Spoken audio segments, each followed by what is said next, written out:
आप अपने से बेहतर व्यक्ति को देखेंगे, आपको थोड़ा सा इन्फीरियरिटी कॉम्प्लेक्स आएगा, डिमोटिवेशन आएगा। जब आप अपने से कमज़ोर को देखेंगे, आपको सुपीरियरिटी कॉम्प्लेक्स आएगा, थोड़ा सा मोटिवेशन ज़्यादा हो जाएगा। जिस दिन टारगेट पूरा हो जाएगा, मोटिवेशन आ जाएगा। जिस दिन टारगेट पूरा नहीं होगा, डिमोटिवेशन आएगा। जिस दिन टेस्ट में आपके मार्क्स अच्छे आएंगे, आप मोटिवेशन के साथ लौटेंगे। जिस दिन खराब आएंगे, डिमोटिवेशन होगा। लेकिन ध्यान रखिए, जिस दिन आप मोटिवेटेड हैं, उस दिन आप वजह बन गए कईयों के डिमोटिवेशन की। लगातार मोटिवेटेड होना एक मेंटल इलनेस की निशानी है, और लगातार डीमोटिवेटेड होना डिप्रेशन की निशानी है। इन दोनों से बचना है। तो डीमोटिवेशन की बहुत हाइप है, इतनी हाइप की ज़रूरत नहीं है। थोड़ा बहुत हो, एंजॉय कीजिए उसको। और जब जब लगे कि ज़िंदगी बहुत ख़राब चल रही है, तो मैं जो करता हूँ, अजीब सा लगेगा आपको, मैं कभी कभी शमशान घाट चला जाता हूँ। सच कह रहा हूँ, ये सुनी आपने मजाक नहीं कर रहा वीडियोस हूँ। में भी कहा है। सच में चला जाता हूँ, या ट्रॉमा सेंटर चला जाता हूँ देखने के लिए। ट्रॉमा सेंटर में जाके 1 घंटा बैठ के आ जाइए, मोटिवेशन आ जाएगा। और शमशान घाट में जाके देख लीजिए कि हम जैसे हमसे कम उम्र के लोग वहाँ जल रहे होते हैं, तो लगता है हम जिंदा तो हैं। अगर मैं थोड़ा सा कॉग्निटिव लेवल पर बात करूँ, एक बहुत बड़ा साइकोलॉजिस्ट हुआ, उसका नाम है ब्रेंटानो, कभी सर्च कीजिएगा उसको। ब्रेंटानो ने ह्यूमन कॉन्शियसनेस को स्टडी किया, और उसने ये बताया कि ह्यूमन कॉन्शियसनेस की बेसिक नेचर है कि जो हमारे पास है वो हमें नज़र नहीं आता, जो नहीं है वो नज़र आता है। तो the consciousness of lacking something is the nature of human consciousness.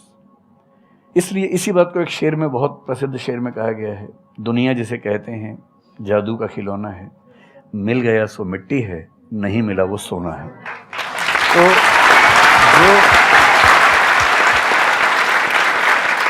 तो जो आपको नहीं मिलेगा ना, हमेशा बड़ा होकर दिखेगा, जो मिलेगा छोटा हो जाएगा।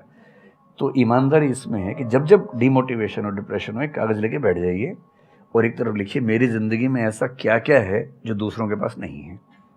पेज भर जाएगा पूरा। तो जो है उस पर ध्यान दीजिए और एंजॉय कीजिए। मेरा क्वेश्चन है कि आजकल बहुत लोग बोलते हैं कि एजुकेशन सिस्टम हमारा पुराना हो गया है, और बहुत लोग बोलते हैं कि इसे चेंज करना चाहिए, और ये सारी चीज़ें बहुत पुरानी हो रही है जो हम अभी करंटली पढ़ रहे हैं। तो इस पे आपका ओपिनियन क्या है? एजुकेशन सिस्टम में तो बहुत मेजर चेंजेस की ज़रूरत है, और ये बात भारत सरकार ने एक्सेप्ट भी की है, नई पॉलिसी भी लेके आए हैं। मतलब मुझे लगता है कि कई लेवल्स पे देखना है। सबसे पहले तो ये डिफाइन करना ज़रूरी है कि एजुकेशन का पर्पज़ है क्या। क्या पर्पज़ केवल नौकरी लेना है, एक जॉब मिल जाए, वही पर्पज़ है? मैं उससे एग्री नहीं करता हूँ। मेरी राय में एजुकेशन का बेसिक पर्पज़ है कि एक होमो सेपियंस, एक इंसान बन जाए, सोचना आ जाए, उसको समझना आ जाए। कोई राजनेता या धर्मगुरु उसको गधा ना बना सके, बेवकूफ़ ना बना सके। उसे इतनी समझ हो कि वो चीज़ों को फैक्चुअली, ऑब्जेक्टिवली समझ सके, तर्क कर सके, बहस कर सके, और अगर तर्क और बहस में सामने के तर्क ठीक हैं तो उनको एक्सेप्ट भी कर सके, इतना विनम्र भी रहे। बेसिकली पर्सनैलिटी ग्रूमिंग का प्रोसेस एजुकेशन है, वो केवल नौकरी का मामला नहीं है। पहली गलती तब होती है जब हम उसको केवल नौकरी का मामला मान लेते हैं। मतलब नौकरी ज़रूरी है, ऐसा नहीं कि ज़रूरी नहीं है, लेकिन वो सिर्फ वो उसका पर्पज़ नहीं होना चाहिए। सेकेंडली, कई ऐसी चीज़ें, जैसे अगर बहुत विस्तार में तो भी नहीं जा सकते, जैसे एक बहुत छोटी बात है सेक्स एजुकेशन हमारी सोसाइटी में। ये इतनी ज़रूरी चीज़ है। स्कूल में जो एडोलेसेंस की एज के लोग हैं, 12, 13, 14 की एज के लोग हैं, उनको वो सब चीज़ें बताएं ताकि गलत सोर्सेज से इन्फॉर्मेशन ना मिले, कोई गलती ना कर बैठें। हेल्थ एजुकेशन के रूप में हो, उनको सारी चीज़ें पता हों, ठीक हाथों से पता हो, ठीक तरीके से पता हो। फिर मेरा ख्याल है कि जैसे IITs में अब तो होने लगा है, पहले क्या था कि हम टेक्नोलॉजी सेंट्रिक एजुकेशन पर ज़्यादा फोकस करते थे कि आपने मशीन को समझ लिया, तकनीक को समझ लिया, हो गया, इंसान को नहीं समझा। टेक्नोलॉजी पढ़ने वाले लोग समाज और इंसान से एकदम कटे हुए थे। अब तो ह्यूमैनिटीज़ के कुछ सब्जेक्ट्स पढ़ाने की परंपरा शुरू हो गई है। एक होलिस्टिक एजुकेशन हो। ह्यूमैनिटीज़ वाला बच्चा केवल हिस्ट्री, पॉलिटिकल साइंस, सोशियोलॉजी पढ़ता है, उसको कोडिंग का सी भी नहीं आता, टेक्नोलॉजी बिल्कुल नहीं आती उसको MS एक्सेल भी नहीं पता क्या होता है। टेक्नोलॉजी वाला सिर्फ टेक्नोलॉजी पढ़ता है, वो ह्यूमन ब्रेन को नहीं पढ़ना चाह रहा, सोसाइटी को नहीं पढ़ना चाह रहा। क्यों नहीं एक ऐसी शिक्षा हो जिसमें एक इंटीग्रेटेड अप्रोच हो, होलिस्टिक अप्रोच हो, कि हम खुद तय कर सके कि किस किस एरिया में हमें ज़्यादा जाना है, और एक बेसिक अंडरस्टैंडिंग हर चीज़ की हो। तो बेसिक 3 फार्मूले माने जाते हैं। एक यूनिवर्सलाइजेशन ऑफ प्राइमरी एजुकेशन है कि 10वीं क्लास तक की शिक्षा हर बच्चे को मिले, ठीक से मिले। वोकेशनलाइजेशन ऑफ सेकेंडरी एजुकेशन, यानी 11वीं 12वीं की पढ़ाई का पर्पस है कि बच्चा ये समझ पाए कि उसको ज़िंदगी में आगे कहाँ जाना है। और फिर जो हायर एजुकेशन है वो सबको करने की ज़रूरत नहीं होनी चाहिए, वो शौक पूरा करने के लिए नहीं है, वो शादी का वेटिंग रूम नहीं है, वो उसके लिए है जिसको सच में आगे पढ़ना है, वो उतना पढ़े, सब्जेक्ट चूज़ करे और फिर उसमें गहराई से रिसर्च करे ताकि डेवलपमेंट के रास्ते पर अब बढ़ें। हम एजुकेशन के मामले में बहुत बुरी स्थिति में हैं। मैं तो जिस उम्र में हूँ, मेरा अब तो पर्पस भी ये बन गया है कि अब मैं उसी पे कुछ काम करूं। एक यूनिवर्सिटी शुरू करने की योजना मेरे मन में है, इनसे मैंने शेयर भी किया था। और मैं जिस तरह का विश्वविद्यालय सोचता हूं वो नौकरी देने के पीछे पागल नहीं होगा, वो होमो सेपियंस सेपियंस को कायदे का इंसान बनाने की कोशिश करेगा। नौकरी तो उसका एक पार्ट है। मतलब आप जितने भी सफल लोगों को देखेंगे जनरली, जैसे मैंने इन्हीं से पूछा, ये जिस फील्ड में सफल हैं, इनका जो करियर है, अगर मैं इसको छोड़ भी दूं तो अदरवाइज भी जो इनका करियर है वो उस विषय से जुड़ा हुआ नहीं है जो इन्होंने पढ़ा है ग्रेजुएशन में। मेरा भी नहीं है, आमतौर पे किसी का भी नहीं है। 90% लोगों को मैं देखता हूँ जो सक्सेसफुल हैं, उनके ग्रेजुएशन के सब्जेक्ट में और लाइफ की फील्ड में कोई लिंक नहीं है। तो बेसिक पर्पस क्या है? वो स्मार्टनेस बाहर आ जाए, ग्रूमिंग हो जाए, इंटेलिजेंस है, इमोशनल इंटेलिजेंस है, वो सब जो टूल्स हैं वो उस बच्चे को सीखने को मिल जाए ताकि फिर वो ज़िंदगी को फेस कर सके, इनोवेट कर सके, नए रास्ते निकाल सके। 1000 रास्ते दुनिया में होते हैं। तो सच बात है कि काफ़ी चेंजेस की ज़रूरत है और आप और हम मिलकर करेंगे चेंजेस।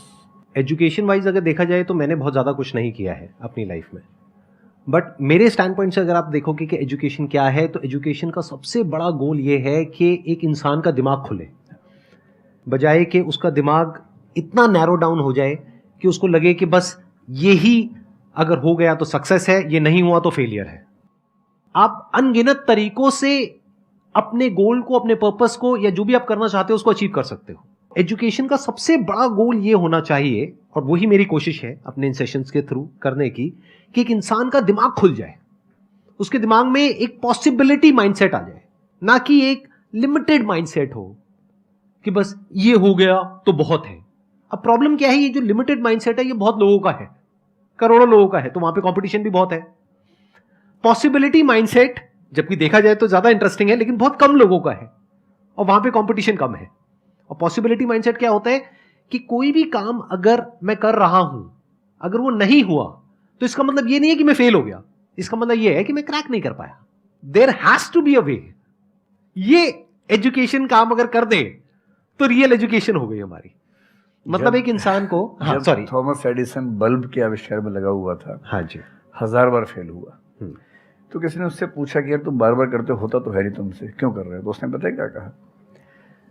हर फेलियर के बाद मैं ये जानता हूं कि बल्ब इस तरीके से भी नहीं बन सकता, और अब मैं 1000 तरीके जानता हूं कि इन तरीकों से नहीं बनेगा, और उसके बाद वो तरीका ईजाद हुआ जिससे बना। एजुकेशन से एक इंसान का दिमाग इतना खुल जाए कि सबसे पहली चीज तो उसको ये समझ आए कि मैं कुछ भी नहीं जानता हूं। हाँ, एकदम ठीक बात है। एजुकेशन मस्ट बी सच कि वो लाइफ लॉन्ग आपका एक क्वेश्चनिंग माइंड बना ही रहे, कि आप कहीं भी हो, कुछ भी कर रहे हो, आपके दिमाग में क्वेश्चंस चले, questions related to the problems. जो भी आप काम कर रहे हो वो क्या है? अल्टीमेटली प्रॉब्लम सॉल्विंग है, तभी उस काम में वैल्यू है। अगर किसी की कोई प्रॉब्लम ही नहीं सॉल्व कर रहे हो तो उसमें वैल्यू कहां ऐड हो रही है? और वैल्यू नहीं ऐड होगी तो आपको पैसा कैसे मिलेगा? फिर चाहे जॉब हो चाहे बिजनेस हो। सो द आइडिया इज कि आपका दिमाग ये चलना चाहिए, अच्छा ये प्रॉब्लम है ना, पहले तो मुझे नहीं पता है कि इसको सॉल्व कैसे करना है, क्योंकि अगर आपको पहले से ही पता है तो आपको वही पता है जिस तरह से वो प्रॉब्लम सॉल्व होती आई है। That may not be relevant in today's context, but still आप उसको उसी तरह से सॉल्व करोगे जिस तरह से सब कर रहे हैं। वहां पर कंपटीशन है, फिर आप कहोगे कि कुछ हो नहीं रहा है। सो द आइडिया इज कि पहले तो ये प्रॉब्लम है जो मुझे अच्छे से समझ आई, मैंने इस पे फोकस किया, अब इसको सॉल्व करने के इन्फिनिट तरीके हैं, एक रास्ता नहीं है, बहुत सारे रास्ते हैं, मुझे पता नहीं है। This is the goal of education, कि मुझे नहीं पता है लेकिन पता किया जा सकता है। This is another goal of education. उसमें से कुछ तरीके काम करते हैं, कुछ नहीं करते हैं, यह भी हमको क्लियरली पता होना चाहिए। मतलब job personality must be dynamic, it must not be static. जैसे मैंने देखा है बहुत लोगों को जो मुझे मिलते हैं, कुछ लोग हैं उसमें से जो, जैसे मैं सर से मिला अभी ऑफ कैमरा, हम लोग बैठे हुए थे, डिस्कशन कर रहे थे, तो it was a great experience sir, आपके साथ में बैठ करके जिस तरह से, जिस ठहराव से सर बात कर रहे थे, जिस तरह से चीज़ों को सुन रहे थे, समझ रहे थे, और मैं क्वेश्चंस पूछ रहा था, ये मेरे से क्वेश्चंस पूछ रहे थे, तो there was a conversation which was going on. On the other hand there are some people जिनसे मैं कभी कहीं मिला तो उनकी अप्रोच क्या है कि मुझे सब पता है, वो गड़बड़ हो जाती है. शिक्षा की दुनिया में बहुत प्रसिद्ध कहावत है, भारतीय अगर परंपरा में देखें तो विद्या ददाति विनयम एक बहुत